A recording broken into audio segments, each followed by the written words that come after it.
안녕하세요. 오늘은 늙어서 절대로 남들에게 공개해서는 안 되는 것들이라는 주제로 이야기를 나누어 보겠습니다.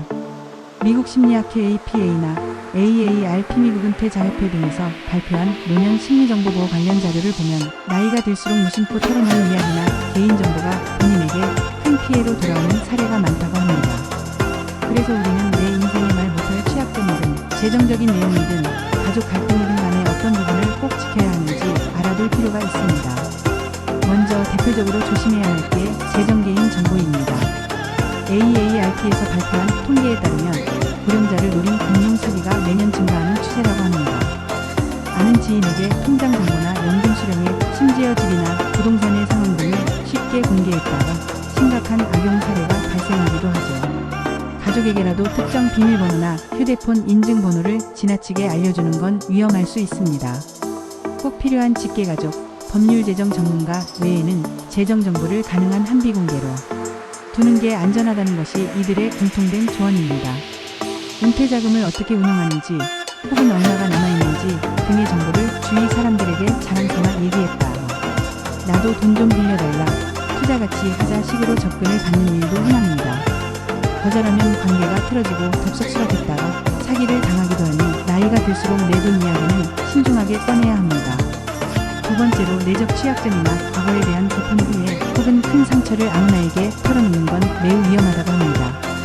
APA의 노년 심리학 세미나에서 레이터 마이너스 라이프 이모셔널 바운더리즈라는 주제가 논의된 적이 있는데 노년기에 외롭고 마음 문이 열리기 쉬운 시기라 과거 얘기나 후회를 너무 쉽게 공유하다가 상대가 그냥 가볍게 흘려듣거나 심지어 디지 이야기로 활용하는 경우가 적잖다고 해요. 예를 들어 젊었을 때 겪은 큰 갈등이나 본인이 저지른 실수, 깊은 트라우마 등을 이야기하고 나면 내 의도와 다르게 소문이 퍼져서 더 큰 정신적 타격을 받을 수 있습니다. 사실 마음의 짐은 전문 상담가나 정말 믿을 만한 사람과만 이야기하는 게 낫다는 조언이 많습니다. 그냥 이 사람이랑 친하니까라는 생각에 솔직하게 다 털어놓으면 나중에 후회하는 경우가 흔하다는 거죠. 세 번째로 가족 갈등이나 민감한 감정을 밖에서 너무 소상히 말하는 것도 위험합니다. 예를 들어 아들 부부의 문제, 며느리에 대한 불만, 손주 교육 문제 같은 이야기를 동네 친목 모임이나 지인들 앞에서 자세히 털어놓으면 그게 또다시 확대, 재생산돼 본인이 당사자나 자녀와의 관계가 틀어지는 사례가 많습니다.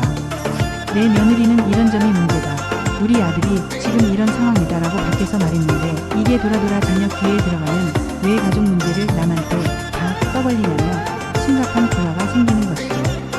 APA 세미나에서 노년기에 가족과 사이가 나빠지는 가장 흔한 이유 중 하나가 고도로 민감한 가족 사안을 제3자에게 지나치게 공유하는 것이라고 언급할 정도입니다.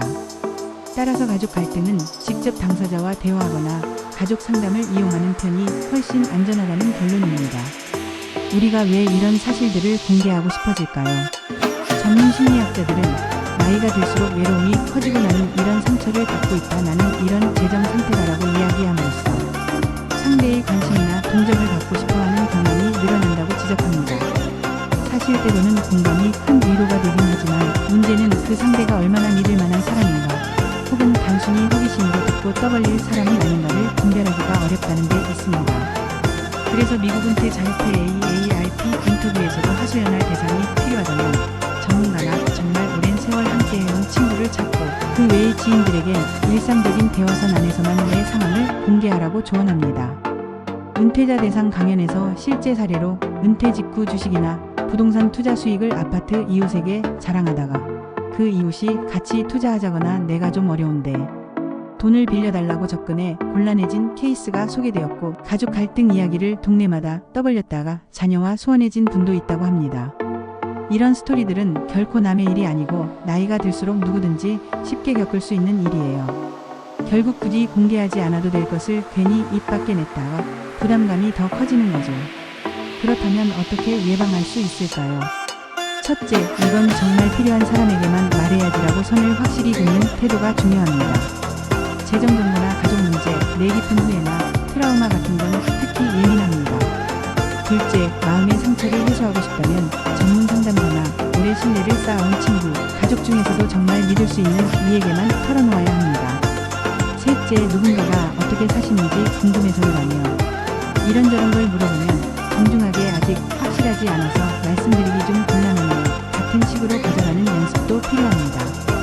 결국 늙어서 절대로 공개해서는 안 되는 건 크게 세 가지 정도로 요약할 수 있습니다. 첫째, 재정정보와 개인 신상. 둘째, 내 인생의 취약점이나 후회 트라우마. 셋째, 가족이나 가까운 지인의 민감한 갈등 이야기. 이 세 가지를 잘 지켜야만 노년에 들었을 때 생길 수 있는 불필요한 갈등과 후회를 줄일 수 있다고 합니다. 미국 심리학회나 AARP 강연 등에서도 공통적으로 개인 경계, 설정 퍼시널 바운더리즈를 강조하는 이유죠. 오늘 내용이 조금이라도 도움이 되셨길 바랍니다.